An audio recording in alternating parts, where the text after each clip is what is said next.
എല്ലാ കൂട്ടുകാർക്കും Angel baby world എന്ന നമ്മുടെ യൂട്യൂബ് ഫാമിലിയിലേക്ക് സ്വാഗതം.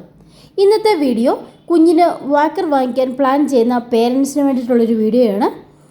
വാക്കർ ഉപയോഗിക്കുന്നത് കുഞ്ഞിന് നല്ലതാണോ, വാക്കർ കൊണ്ടുള്ള ദൂഷ്യങ്ങൾ എന്തൊക്കെ തുടങ്ങിയ എല്ലാ കാര്യങ്ങളും വിശദീകരിച്ചുകൊണ്ടാണ് ഈ വീഡിയോ നമ്മൾ ചെയ്തിരിക്കുന്നത്. നമുക്ക് വീഡിയോ കാണാം. നമ്മുടെ നാട്ടിൽ കുഞ്ഞ് ജനിച്ച് ഒരു 6 മാസമൊക്കെ കഴിയുമ്പോഴത്തേക്കും അവരൊന്ന് കമിഴ്ന്ന് വീണ് തുടങ്ങുമ്പോഴേക്കും തന്നെ നമ്മളെല്ലാവരും വാക്കർ വാങ്ങിച്ചു കൊടുക്കാറുണ്ടല്ലേ. അമേരിക്ക പോലെയുള്ള രാജ്യങ്ങളിൽ വാക്കർ നിരോധിച്ചിട്ടുണ്ട്. കുട്ടികൾക്കുണ്ടാകുന്ന അപകടങ്ങളാണ് ഇതിന് കാരണം. നമ്മുടെ ജോലികളൊക്കെ നമുക്ക് വളരെ പെട്ടെന്ന് ചെയ്യാൻ പറ്റും.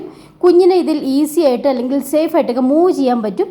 അങ്ങനെ പല കാരണങ്ങൾ കൊണ്ടാണ് നമ്മൾ കുഞ്ഞിന് വാക്കർ വാങ്ങിച്ച് നൽകുന്നത്. എന്നാൽ കുട്ടിയെ സേഫായിട്ട് ഇരുത്തിയിട്ട് പോകാൻ പറ്റിയ ഒന്നല്ല ഈ വാക്കർ എന്ന് പറയുന്നത്. പിന്നെ നമുക്കുള്ളൊരു തെറ്റിദ്ധാരണയാണ് വാക്കറിൽ ഇരുത്തിയാൽ കുഞ്ഞ് വേഗം നടക്കും എന്നുള്ളത്. ഇതും ശരിയായ കാര്യമല്ല. കുട്ടികൾ കമിഴ്ന്ന് നീന്താനുള്ള സമയം നാം വാക്കറിൽ ഇരുത്തുമ്പോൾ നീന്താനും പിടിച്ചെണീക്കാനും അല്ലെങ്കിൽ മുട്ടിലെഴയാനൊക്കെയുള്ള ശ്രമം നടത്താനുള്ള അവരുടെ സമയം നഷ്ടപ്പെട്ടു പോകുന്നു. നമ്മുടെ ശ്രദ്ധയില്ലെങ്കിൽ ധാരാളം അപകടം വരുത്തി വയ്ക്കാനുള്ള സാധ്യതയും ഉണ്ട്. വീടിനുള്ളിൽ ഒരേ തറനിരപ്പ് അല്ലാത്ത ഭാഗത്ത് ഒക്കെ കുഞ്ഞ് വീഴാനിടയുണ്ട്. തലയിടിച്ച് മുഖം ഇടിച്ചൊക്കെ ആയിരിക്കും വാക്കറിൽ നിന്നുള്ള വീഴ്ച. സ്റ്റെപ്പൊക്കെ ഉണ്ടെങ്കിൽ അതും വളരെ അപകടമുണ്ടാകാറുണ്ട്. അതുപോലെ കരണ്ടിൽ തൊടാനും അങ്ങനെയുള്ള കാര്യങ്ങളൊക്കെ ചെയ്യാനുള്ള സാധ്യതയുണ്ട്. കുഞ്ഞ് വാക്കറിലിരുന്ന് ശീലമായി കഴിഞ്ഞിട്ടുണ്ടെങ്കിൽ വളരെ സ്പീഡായിട്ടായിരിക്കും കുഞ്ഞ് വാക്കറിൽ സഞ്ചരിക്കുന്നത്. ഒരു ചെറിയ തടസ്സം ഉണ്ടെങ്കിൽ പോലും ഈ വാക്കർ മറിഞ്ഞ് വീഴാനും കുഞ്ഞ് മുഖം ഇടിച്ച് വീഴാനും ഒക്കെയുള്ള ചാൻസ് ഉണ്ട്. നാം കുഞ്ഞിന് എത്താത്ത വിധത്തിൽ വെച്ചിരിക്കുന്ന വസ്തുക്കളൊക്കെ കൈ എത്തിച്ച് പിടിക്കാനും അതുമൂലം അപകടമുണ്ടാകാനും, അതല്ലെങ്കിൽ കിച്ചൻ്റെ കൗണ്ടർ ടോപ്പിലൊക്കെ നമ്മൾ എന്തെങ്കിലും ചൂടുള്ള വസ്തുക്കളൊക്കെ വെച്ചിട്ടുണ്ടെങ്കിൽ അതൊക്കെ കൈ എത്തിച്ച് പിടിച്ച് പൊള്ളലേക്കാനും ഒക്കെയുള്ള സാധ്യതയുണ്ട്. മാത്രവുമല്ല, വാക്കറിൽ നടക്കുന്ന കുഞ്ഞുങ്ങൾ സാധാരണ കുഞ്ഞുങ്ങളെക്കാൾ നടക്കാൻ കാലതാമസം എടുക്കുന്നു എന്നും പഠനങ്ങൾ പറയുന്നു.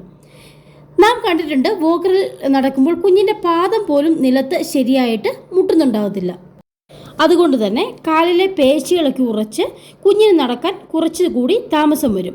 കുഞ്ഞിന് നടക്കാനുള്ള ബാലൻസ് കിട്ടാൻ ഈ വാക്കർ നല്ലതല്ല. കുട്ടിയുടെ മൊത്തത്തിലുള്ള ഡെവലപ്മെൻറ്റ് വേഗത്തിലാവുകയല്ല, മറിച്ച് കുഞ്ഞിൻ്റെ ഡെവലപ്മെൻറ്റ് കുറയ്ക്കുകയാണ് ഈ വാക്കർ ചെയ്യുന്നത്. ശരിയായി പാദം ഉറപ്പിക്കാതെ വിരൽ ഊന്നി നടക്കുന്നത് കുഞ്ഞിന് ഒട്ടും നല്ലതല്ല. ഇനി മറ്റൊരു തരം വാക്കറുണ്ട്.